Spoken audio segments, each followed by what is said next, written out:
correct time finish. Al-Ghashiyah. This is the 68th surah revealed, a middle Meccan surah. This is in the 68th surah. It's not 68th surah. Middle is the end. It's the final surah. Towards the end.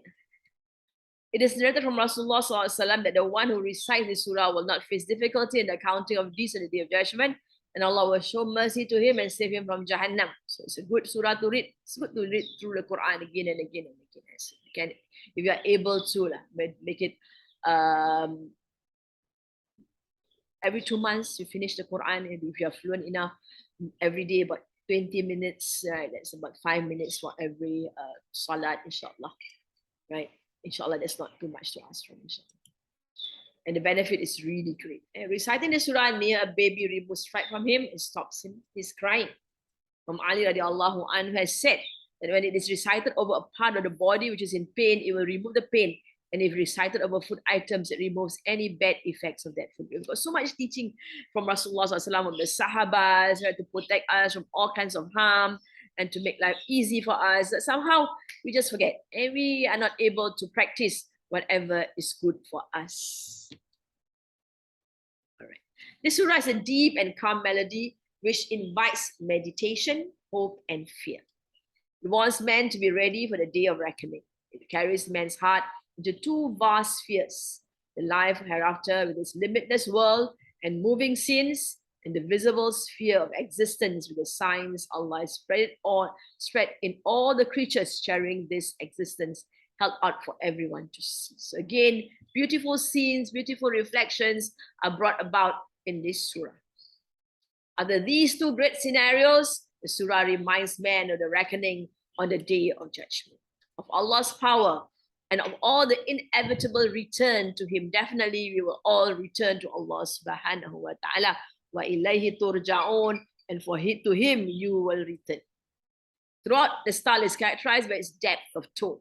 It is calm but highly effective, powerful and awesome.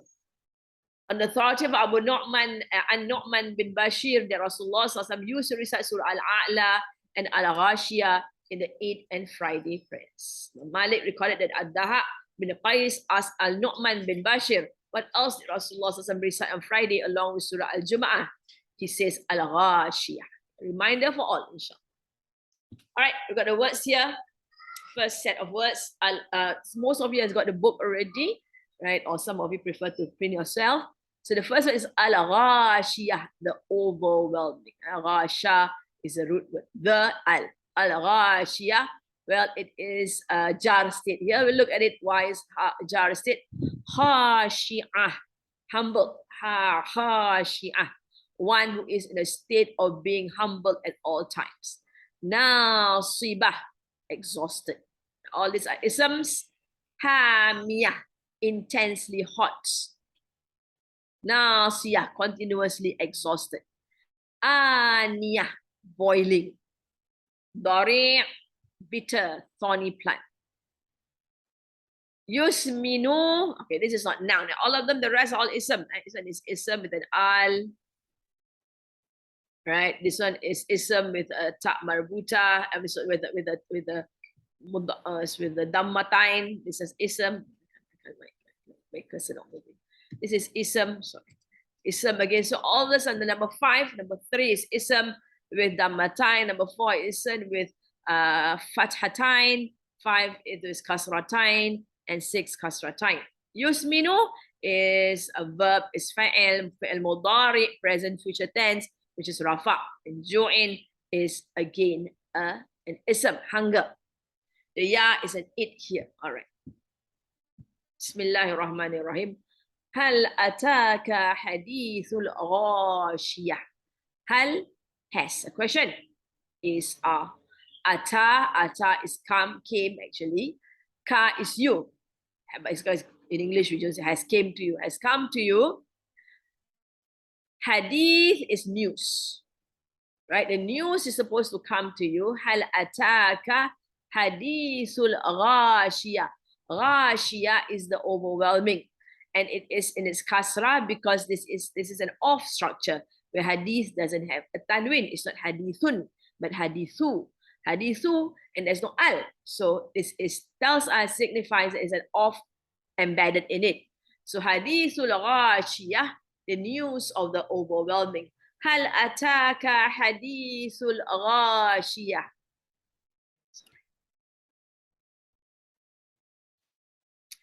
Has not there come to you the news of the overwhelming calamity? We look at other translation. Has there reached you the report of the overwhelming event? Right? News is translated as report. A hadith is translated as report. So here hadith is news. The other one hadith is report. Has there come unto you tidings of the overwhelming? Tidings here a bit more difficult. But tidings are used as news also. And good tidings are good news. So news of the overwhelming. So ghashiyah is translated as overwhelming. So the question, the surah starts with a question, Hal ataka, and to Rasulullah sallallahu alaihi wasallam. This is regarding everyone else, individualizing Rasulullah sallallahu alaihi wasallam. But of course, in the first instance, it is to Rasulullah sallallahu alaihi wasallam, right? But then when it is mentioned by Rasulullah sallallahu alaihi wasallam, it is individualized in everyone that hears.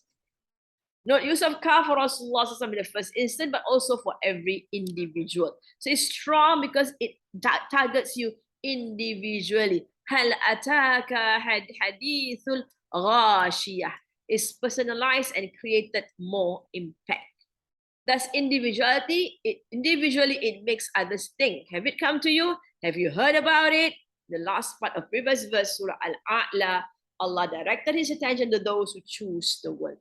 Here we are looking at the arrangement of the Quran, of the surahs in the Quran. Before ghashiyah is Surah Al-A'la. And some of us have gone through this because we have gone through the 30th juz. But Alhamdulillah, inshallah, we continue. We repeat, and inshallah, it has a different impact on us after learning other things, inshallah. So, for Surah Al-A'la, بل تؤثرون الحياة الدنيا والآخرة خير وأبقى إن هذا لفي الصحف الأولى صحف إبراهيم وموسى. Rather, they prefer the world بل تؤثرون, the life of this world, while the next world is forever. This is in the books of Musa, Ibrahim, and Musa. صحف الأولى, in the early book, صحف إبراهيم وموسى, Ibrahim, and then comes Musa. Then comes the question, هل أتاك حديث الغاشية? Have it come to you the news of the overwhelming? Thus, he was referring to the disbelievers who might be affected by the reminder, those who prefer to choose the world, who live for the world and not for the next world, not thinking that the next world is going to be there and is going to be permanent. Well, it's going to end. This world that you choose for yourself is going to end and you'll be brought to the next world. This is better than using the third person. So it's direct, it's strong, it's powerful. Whenever Rasulullah SAW listened to this surah, he felt that the address, had you heard, was directed to him personally, as if he was receiving it from his Rabb directly for the first time. It's the power of the address. He was extremely moved by this. The reality of this divine address was always present in his mind. Allah has questioned him from the start, the beginning of the surah. Ata, to come or arrive. Ja'a, also to come and arrive. Ata used for something easier and lighter than Ja'a. The hadith is light. Ghashiyah is heavy. In his mind, a tradition related by Umar radiallahu anhu, Ibn Maymun says that Rasulullah SAW once passed by a woman who was reciting, Hal ataka hadithul ghashiyah. And he said, Na'am, qad ja'ani. Right? Yes, surely it has come to me. Ja'a. She used the word ja'a instead of ata. The question was ata, but he replied with ja'a. He used the word ja'a because its news was heavy upon him. And the ghashiyah creates the heaviness, and he replied, ja'ani, yes, has come to me. Hadith, an event that has newly occurred. Hadithul ghashiyah. What is the meaning of hadith? An event that has newly occurred. Or it can have two meanings. One, event that has newly occurred. The second one, it has something old but brought and presented as if it is totally new to you. That means it's there, but you forgot about it. And then came by and you remember it. So it's something you have not heard of before.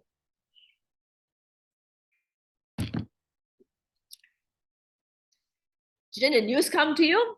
Hal ataka hadithul ghashiyah.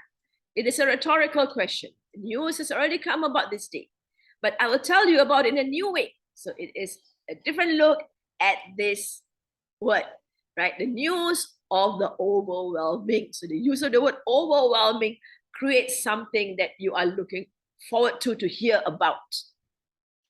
Ghashiyah, that which covers entire. Day which covers and overwhelms, engulfs and enshrouds. Here it describes the day of judgment. The calamity of this day will be all embracing. No one will be able to escape from it. This is to inform the disbelievers who in the first place did not even believe in the hereafter. And if for some reason they did, they have no fear of it because they thought that they would be blessed with even more. But more because to them, they were, in this world, Allah gives them a lot. So in the next world, they should get more. Right? This, we saw this in Surah Kahfi also, when the man of the garden said, oh, I've got this beautiful garden. Even if there is a day, there is a sa'ah, I'll get better than this. Because Allah loves me, He gives me so much in this world, He'll give me a lot in the next world. So that's, of course, deception.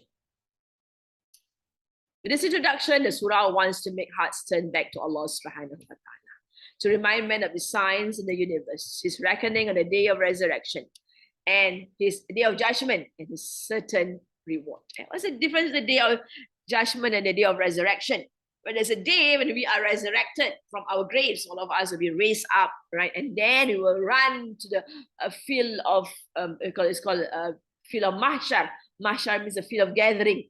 And the word hashar means to be gathered without you, like herded to the place, right?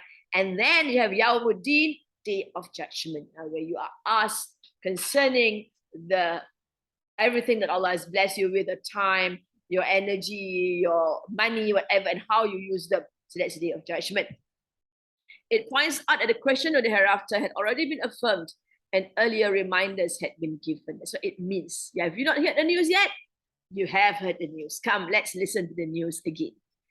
Enveloper, because it envelopes, it covers, right? Suggests that a calamity will befall mankind and envelop them with its horrors.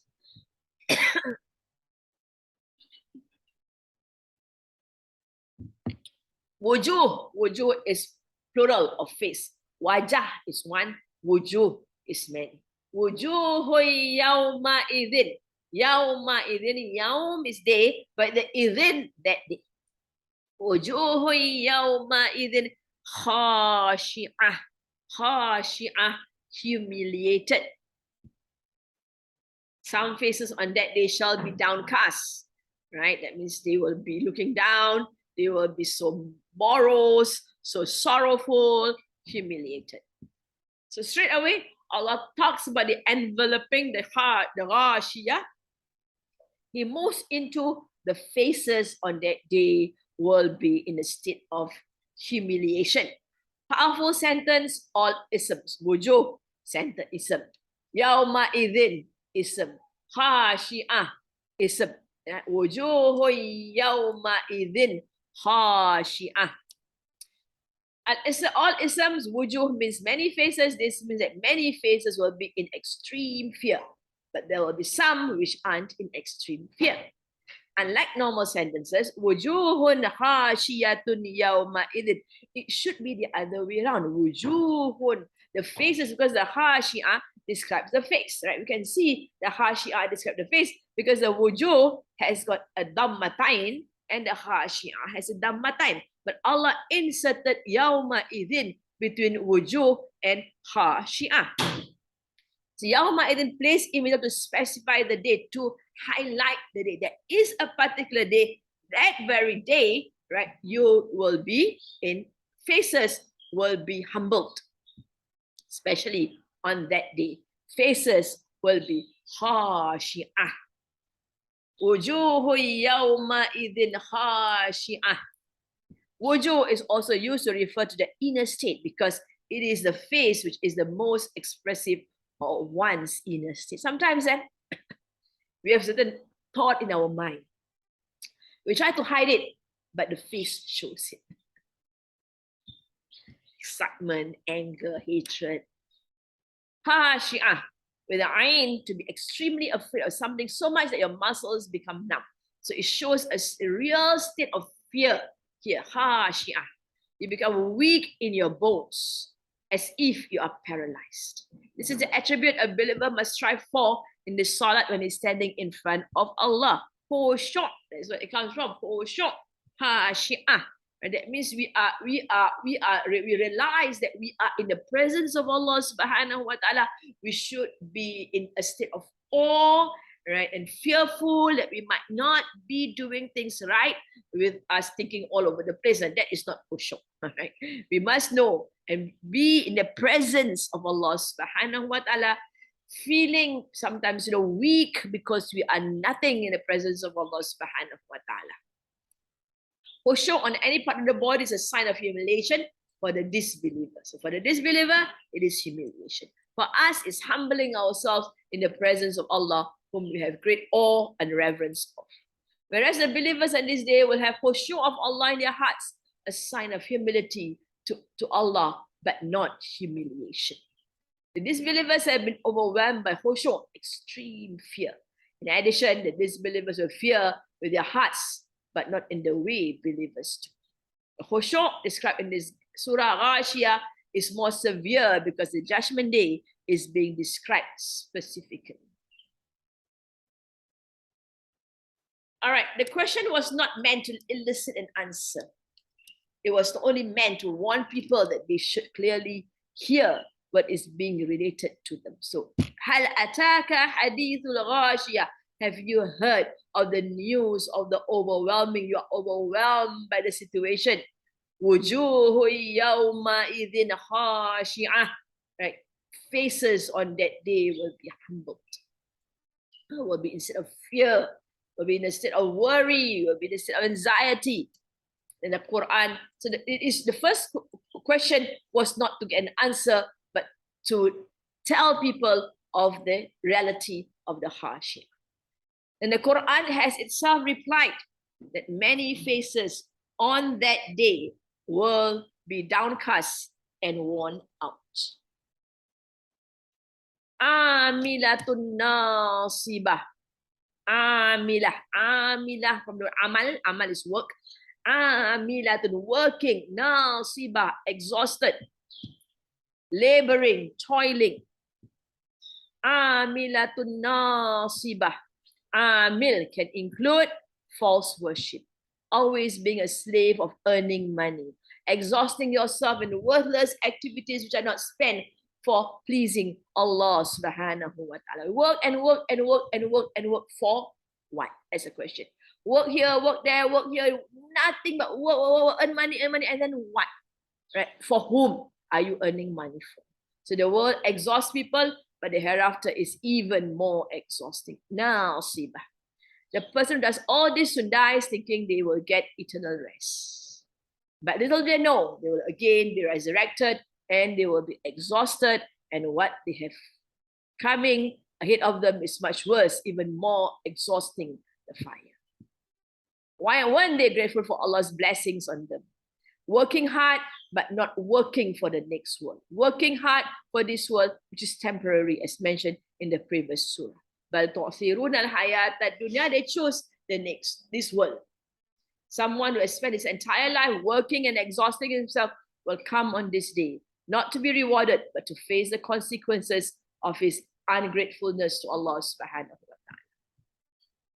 Abdullah ibn Abbas said they did not do the works demanded of them in Islam in this life, but instead they tire themselves out by doing their works. As we look at the previous surah of the surahs we are doing are in sequence. So the previous surah talks about our duty is to be a slave of Allah subhanahu wa ta'ala. Don't ask for the punishment to come soon. And then comes the ghashiyah. Have you heard of this, right? And then comes about work. Work for what? Work not for Allah, but for this world. So they will return in this exhausted state. Umar ibn Khattab saw an old Christian monk worshipping for such a long time. Umar radiallahu anhu said, Amilatun nasiba, working, and exhausting themselves, and began to weep. This monk had dedicated his life to worship, but to other than Allah subhanahu wa ta'ala. So this monk had exhausted himself, but how could he get his reward from Allah if he didn't do it for his sake? All right, we'll stop there.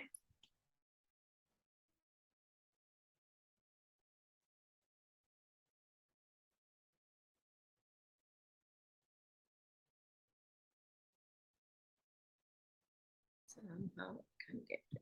No. Hold on there. Not sure what is happening.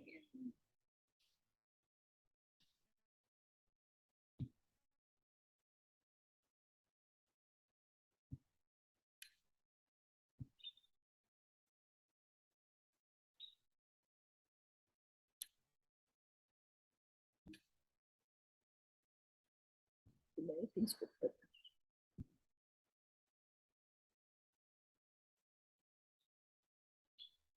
Alright. Allahumma arhamna bil Quran waj'alhu lana imaman wa nuran wa hudan wa rahmah. Allahumma dhakkirna minhu ma nasina wa 'allimna minhu ma jahilna warzuqna tilawatahu آناء الليل وأطراف النهار واجعله لنا حجتي يا رب العالمين اللهم أستودعك ما علمتني فردده إلي وقت حاجاتي إليه فلا تنسينيه يا رب العالمين بسم الله الرحمن الرحيم الحمد لله رب العالمين والصلاة والسلام على سيدنا محمد وعلى آله وصحبه أجمعين ربنا انفعنا بما علمتنا ربي علمنا الذي ينفعنا ربي فقهنا وفقه أهلنا وقرابات لنا في ديننا مع